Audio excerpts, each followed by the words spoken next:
Hindi na to panaginip lang, hindi na to sana lang, pangarap ko na to.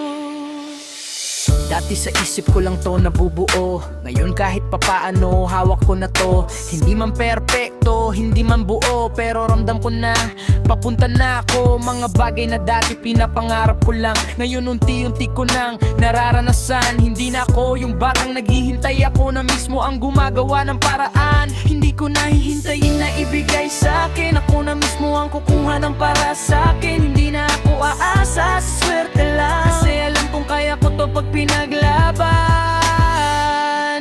Pangarap ko na to, akin na to, hindi ko na bibitawan kahit nung mangyari pa dito. Pangarap ko na to, hawak ko na to, hindi na ako babalik sa dati kong mundo.